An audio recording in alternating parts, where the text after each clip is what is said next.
Okay hello दोस्तों, कैसे हो? बढ़िया होंगे। आज का नया वीडियो लेकर तो भाई आज हम लोग बात करने वाले हैं जॉन सीना के हील टर्न के बारे में। भाई लोगों के उसके रिगार्डिंग भी कंट्रोवर्शियल कमेंट्स हैं।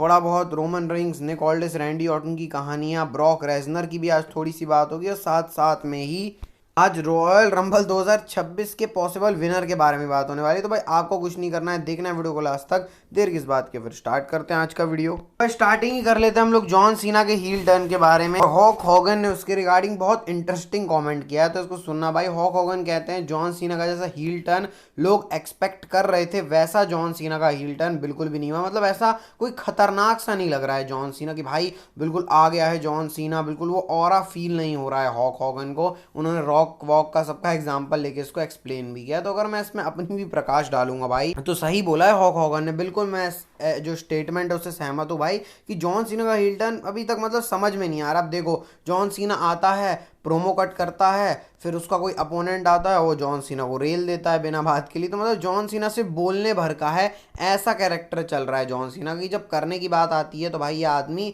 जैसे ना तैसे करके कर तो लेता है, लेकिन उतना वो डोमिनेटिंग हील टाइप का नहीं बन पा रहा है जॉन सीना। मतलब जैसे उम्मीद थी। अब देखो, इसमें भी अब दो थेरी सामने आती कि भाई हील भी एक डोमिनेटिंग होता है और एक चालाक हील होता है। तो जॉन सीना वैसा वाला है कि भाई फटती है जॉन सीना की, लेकिन जब काम आता है तो जॉन सीना कर लेता है। जैसे रेसलमेनिया 41 में जब लो ब्लो मारा था कोडी रोड्स को जॉन सीना ने, वो लेजेंडरी मोमेंट है भाई, क्योंकि जॉन सीना से लो ब्लो नहीं मारता है। तो वही बात है, अब पर्सपेक्टिव है। कुछ लोग चाह रहे थे कि मैं तो चाह रहा था भाई वो सुपर सीना टाइप का जॉन सीना है, लेकिन ये भी कोई ख़राब नहीं है भाई, क्योंकि ये भी अपना जो कैरेक्टर्स की लेयर है वो खोलेगा। और अभी वैसे भी हम लोग बहुत जल्दी हैं, अभी जॉन सीना का हील कैरेक्टर पूरा खुला भी नहीं है, तो भाई इसलिए वही बात चल रही है कि अभी थोड़ा सा और देखना बाकी है। अभी जॉन सीना के और मैचेस आएंगे, उसमें डब्ल्यूडब्ल्यू धीमे धीमे अपनी लेयर खोलेगी। लेकिन हॉक हॉगन की बात से बहुत सारे लोग सहमत करते हैं, नहीं करते हैं। मैं पहले सहमत करता था भी, नहीं भी हूँ। मतलब मैं थोड़ा कन्फ्यूजन में ही चल रहा हूँ।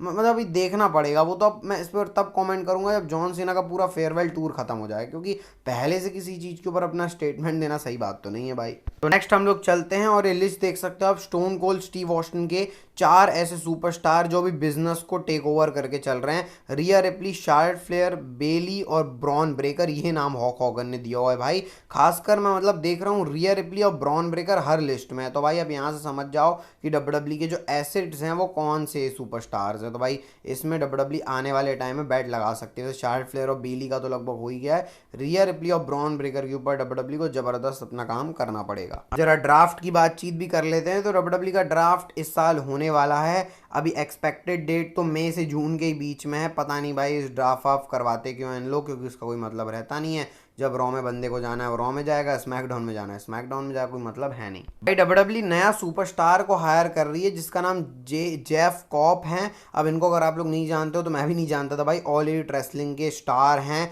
आप इनकी फोटो देख सकते हो यहाँ पर। डब्ल्यूडब्ल्यू सीधे मेन रोस्टर में इनका कॉल अप करने वाली है। पता नहीं कब वो आने वाले, लेकिन प्लान्स तो कुछ ऐसे ही चल रहे हैं। डर्ट शीट की तरफ से रिपोर्ट आई है भाई। देखो डब्ल्यूडब्ल्यू क्या करती है कि जैसे आप ब्रॉन्सन रीड को देखते हो ना, उसी लेवल के जाइंट सुपरस्टार हैं, हैवी वेट टाइप के। तो अब डब्ल्यूडब्ल्यू इनका क्या करने वाली है देखते हैं। वैसे इतने सारे सुपरस्टार ला रही है डब्ल्यूडब्ल्यू के अंदर जो हैं उनको तो पहले पुश कर लो। मेरे हिसाब से उनको के ऊपर ध्यान देना चाहिए। अब नए नए तुम स्टार ला रहे हो, फिर वहाँ से फायर कर दोगे तो कोई मतलब नहीं है। लेकिन फिर भी देखते हैं क्या एसेट प्रोवाइड करवाते हैं। जेफ कॉप, हमको नाम भी चेंज हो जाएगा शायद इनका। अब जरा बड़ी अनाउंसमेंट की बात कर लेते हैं भाई। वो डब्ल्यूडब्ल्यू टेक ओवर जो पर्थ में होने वाला है उसका पूरा शेड्यूल आ गया है। 10 तारीख को अक्टूबर को स्मैकडाउन होगी, 13 अक्टूबर को रॉ होगी और सैटरडे को अक्टूबर 11 को होगा क्राउन जूल। तो क्राउन जूल पहले होता था सऊदी अरेबिया में, अब क्राउन जूल ऑस्ट्रेलिया में होने वाला है। थोड़ा सा इसकी थीम इन्होंने ब्लू कर दिया ऑस्ट्रेलिया के कलर के हिसाब से। बाकी अब क्राउन जूल होगा पर्थ में होगा। तो भाई वहाँ जॉन सीना को भी एडवर्टाइज कर रहे हैं कि भाई आखिरी बार जॉन सीना ऑस्ट्रेलिया की ज़मीन में फाइट करने वाले हैं। तो कुछ इस हिसाब से चल रहा है मामला। बाकी भाई देखो इंटरेस्टिंग है क्राउन जूल में जॉन सीना क्या करने वाले हैं, और बाकी सारे सुपरस्टार रोमन रिंग्स वगैरह भी होंगे नहीं होंगे तो वो बात है। तो 11 अक्टूबर को सऊदी बोल रहा हूँ, ऑस्ट्रेलिया के पर्थ में होने वाला क्राउन जूल, नया प्रीमियम लाइव इवेंट। तो भाई इस साल मैचेस किसने कितने रेसल किए अभी तक देख सकते हो आप, क्योंकि पहला क्वार्टर तो खत्म ही हो गया है डब्ल्यूडब्ल्यू का।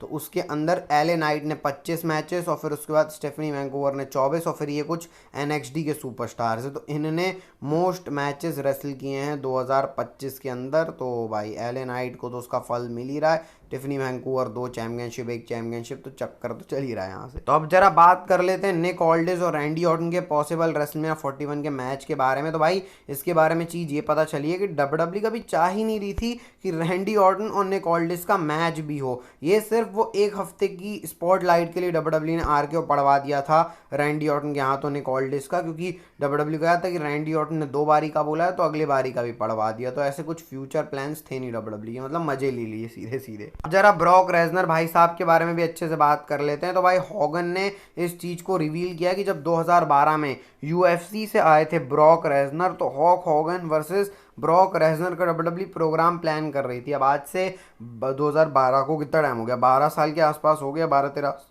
साल के आसपास। तो वहाँ पर ये मैच डब्ल्यूडब्ल्यू करवाने वाली थी। पता नहीं भाई ये कुछ अभी सामने आया नहीं, हॉक हॉगन ने बोल दिया है तो लोग उनको रे ले रहे हैं। पता नहीं भाई हॉक हॉगन की इमेज क्या हो गई है, लोग बोल रहे हैं कि भाई अब इस बंदे को स्पॉटलाइट चाहिए तो ब्रॉक रेजनर का नाम जो है वो जोड़ दे रहा है। लेकिन पता नहीं भाई, हो सकता है डब्ल्यूडब्ल्यू के प्लान्स में हो। अब ब्रॉक रेजनर का करंट स्टेटस आप लोग पूछोगे तो भाई कुछ नहीं पता है उसके रिगार्डिंग, ब्रॉक रेजनर क्या कर रहे हैं, कैसे कर रहे हैं। अब कोई बात कर देता है तो मैं आपको बता देता हूँ, बाकी कुछ पता नहीं यार भाई ब्रॉक रेजनर का क्या है, पर समझ में नहीं आ रहा। मेरे को तो लग रहा है 2025 में भी ब्रॉक रेजनर नहीं आने वाले। अभी तो जॉन सीना की हवा चल रही है तो डब्ल्यूडब्ल्यू लाएगी नहीं। अब ये ना कर दे डब्ल्यूडब्ल्यू की ब्रॉक रेजनर का जो इन रिंग करियर है वो आखिरी मैच ब्रॉक रेजनर का कोडी रोड्स के साथ, तब वो ना हो यार। मतलब चाहता हूँ मैं ब्रॉक रेजनर आ जाए लेकिन अब आ नहीं रहे तो क्या कर सकते हैं। बाकी हॉगन का एक कमेंट था ब्रॉक रेजनर के ऊपर। तो बात कर लेते हैं आज की नेक्स्ट फाइनल स्टोरी के बारे में। अचानक से बूम करी स्टोरी है और इसका सेंस बन रहा है, सुनना पूरा ध्यान से। सैमी ज़ेन का आप ट्वीट देख सकते हो, yes there is a target on my back just now this you can throw everything you are god. मतलब वही सैमी ज़ेन बकवास कर रहे हैं,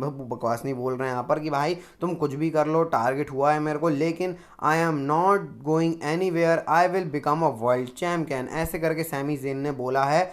अब यहाँ से थेरी सुनो, सैमी ज़ेन को सब लोग बोल रहे हैं वर्ल्ड चैंपियन वगैरह की बात कर रहे हैं। सीएम पंग ने ताना मारा था सैमी ज़ेन को। अभी सैथ रॉलिंस ने सैमी ज़ेन के सामने एक ऑफर रखा था, मतलब एक ललचाया था उनको कि भाई जॉन सीना और रैंडी ऑर्टन का जो विनर होगा उसको तुम जाके चैलेंज कर देना बैकलैश के बाद। तो सैमी ज़ेन की दुखती नस पे वार किया कि भाई मैं अभी तक वर्ल्ड चैंपियन नहीं बना हूँ। सैमी ज़ेन ने अपने प्रो में बोला था। और WW long term story build करती है, जैसे कोडी रोड्स की करी थी, जैसे जे ऊसो की करी थी। तो रॉयल रंबल 2026 सैमी ज़ेन जीत सकते हैं। और अगर आप लोग बोल रहे और सेंस बनाऊं मैं तो और बना देता हूं कि 2026 की रॉयल रंबल अगर आपको याद है तो वो होने वाली है सऊदी अरेबिया में। तो सऊदी अरेबिया रियाद में शायद होने वाली है।